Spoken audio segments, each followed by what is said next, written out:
This is Walter. He wishes you a good day. r/ask Reddit by Planet Reddit. What is the best advice you have ever received? The advice that has impacted your life the most? Marriage shouldn't be a 50/50 split. It should be a 60/40 split where both are trying to be the 60%. Along those same lines, marriage isn't you versus me, it's us versus the problem. My husband and I try to keep that in mind when arguing. We'll take a step back and use our combined brain power, building ideas off each other's ideas, to solve the problem together. It also gives you this camaraderie of hey, we figured out a solution together, even if the problem was originally one of us being mad at the other for something they did. Although I haven't had a long-term significant other, I feel that this will be handy when I do. Me and my fiance actually live by this. We've been together for almost 3 years now. Not once have we actually got into a knockdown drag-out fight. And we both wake up every day trying to outlove and outwork each other. My wife and I have accepted our roles.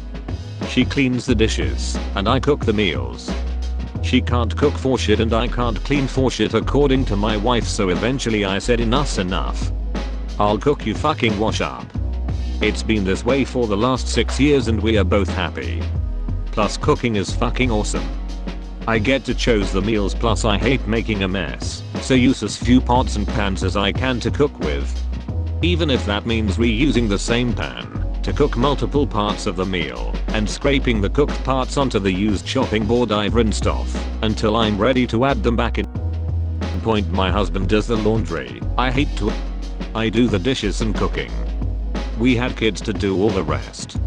Reading this made me feel warm and fuzzy inside. This hit the spot. My girlfriend of 6 years wants me to commit, but she continues to do nothing to bring even 50% to the relationship. She makes it seem like I'm leading her on, when in reality I have been waiting for her to get a life together, so we have a chance at a happy marriage. I have been working hard to bring 60%. She hasn't done much to even hit 40%. She feels that marriage is about spending his years together and then getting married. I feel that it's not about time, rather each partner showing each other they are able to provide happiness for the other. I don't feel comfortable committing to her knowing she cannot handle her own life issues, let alone possibly helping me with mine. She's been flat broke for years and cannot/will not find stable employment. She always says don't worry, I can survive. Which then I return, but when will you live? When will we live? I know she loves me, but in the back of my mind I can't help but feel she wants in on my bank account, so she doesn't have to worry about surviving. And I'm not okay with that. What happens if I fall? How will she pick me up if she can't even pick herself up? Am I wrong? Am I wrong? Probably not. You should be asking her these questions, not us, but it sounds like you aren't financially compatible. I can really relate to this, and I don't think you are wrong. My boyfriend owns a business and just lives off of whatever's in his pocket. He lucked out and had a family member sell him a house cheap, so he thinks he is all set. He doesn't worry about his future finances or how certain decisions he is making could play out. He seems to think that if he ever needed a loan I would just sign for him because I'm financially stable. He has dental and health problems he won't see a professional about but consistently complains about them all. He's not a bad person and I'm far from perfect, but it makes me question our future. It sounds like you're possibly resentful. This may be just how she chooses to live. I have one son always saving and planning. Another son barely making it, and honestly he's just as content and happy. You need to have a direct open conversation. Find out if your life goals align. Early on my husband carried a lot of weight. Now I do. Sometimes you are giving everything, and sometimes they are. Good luck. Marriage is one of the biggest steps you'll ever take, and having children even more so. Use your vacation hours, and don't be afraid to call in sick every now and then either. No need to work like a dog and ignore your benefits to please a boss who doesn't notice. Vacation/staycation days are gems that everyone should take. Cries in essential worker blackout dates. Cries in temporary worker. Laughs in Walmart's sick time policy. Called out on the 4th because we aren't getting pointed until you take the company up on their sick days policy and then get fired for being unreliable after taking 3 days off with the flu. Happened to me in January. I'm still bitter. Sounds like that company is run on bullshit leadership. I'm sorry it happened, but they don't deserve you. I hope it has /does work out for you. Definitely. In retrospect, I'm glad to not be working there after knowing their priorities, but also I did enjoy earning income. Work is kinda hard to find right now during the pandemic and I'm immunocompromised. Yeah, but the company I used to work for paid you for unused vacation/sick days at the end of the year. You don't get paid when you use them? No, you can sell them back. If you don't use them, my company did this until people came at them with years worth of unused PTO. I think they ended up limiting it to 300 hours or something like that. Under promise and over deliver. Mine is never forget to feed the kids in the basement. Nanny, ***nani. You're welcome, senpai. More like Kohei. Always check for toilet paper before you poop. TP is not really necessary. Do you bidet or shower? If not, I picture you hanging your ass over the sink trying to splash water in your crack. Bidet where possible, otherwise a bucket and a mug. Do you Scotch gourd your behind? Water poured from a mug doesn't seem like it would have sufficient pressure to clean. Who said he got it clean? I was in a pretty negative place in college, being quite cynical and sarcastic and really insecure with myself, so much that I was ragging on friends and generally trying to build myself up by putting other people down.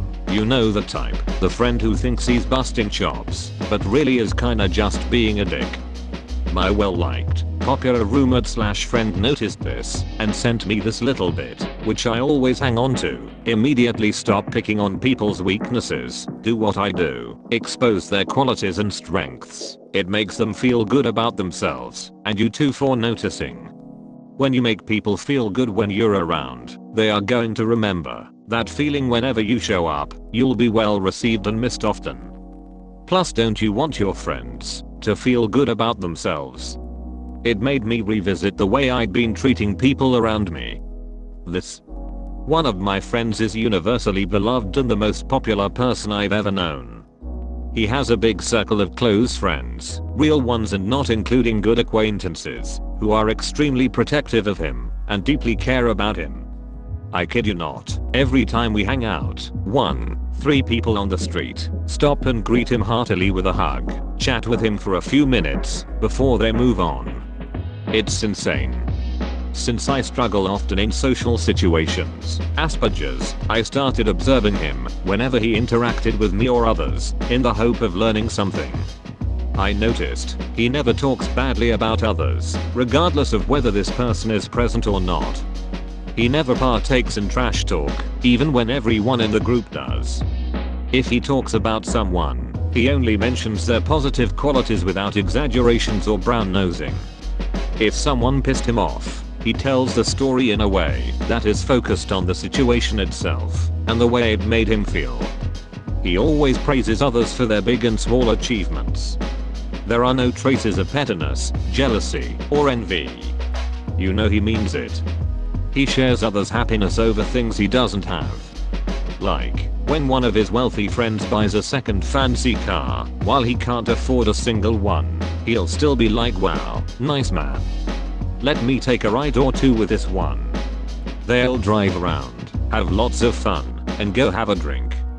He also openly compliments a male friend's super fit body without fearing he might come off as gay, and is proud and supportive when that friend gets female attention like he always does, even though he, my friend, himself isn't particularly trained and didn't have a serious relationship until recently. He's 26. Yeah, I love this guy. Sounds like a really great guy. Most people, including myself, could definitely learn from his ways. This absolutely. I used to be quite the asshole. Not because I was consciously trying to put others down, but because I love talking shit in a jovial way. I learned that not everyone responds to this positively like I do, and I have to balance that with genuine compliments and encouragement, so that they understand that I'm only joking, and that I love them no matter what. I also talk shit about myself too though. Only saying this to point out that there are ways to poke fun at the people you care about, while also making them feel included on the joke and also supported. Also doesn't work with strangers or acquaintances, unless they are also shit-talkers at heart, which you can learn to pick up on. Life happens wherever you are, whether you make it or not, Uncle Iroh. My favorite, Zuko, you have to look within yourself to save yourself from your other self. Only then will your true self reveal itself. Zuko said that to himself trying to speak for Iroh. And even then had no idea what it means. Sometimes a cloud has two sides, a light and dark. It's like a silver sandwich. So when life seems hard, just take a bit out of the silver sandwich. Be the love you never received. Or the love you need is within you. Literally, it's your brain that dishes out the happy stuff. Others just have an indirect effect on your happiness. Damn, never thought of it like that. My brain do be refusing to dish out the happy sources, though after years of on and off meditation I had a pretty intense psilocybin trip, and that was the central message and there was lasting change. I mean, I still struggle with stuff I've always struggled with, but when I look myself in the eyes in the mirror, nowadays I genuinely smile at myself. I too had an intense psilocybin trip that seriously affected me. I was trying to figure out why I wasn't feeling the love, why everything was just sort of draining of color. It didn't seem to matter how much pleasure I pursued, or how many people around me cared for me. I realized that my entire orientation was wrong. If you're looking for love, you're like a black hole. You suck and you suck, and you suck, and it's never enough. But if you look to give love, you're suddenly the sun. And like that, color returned.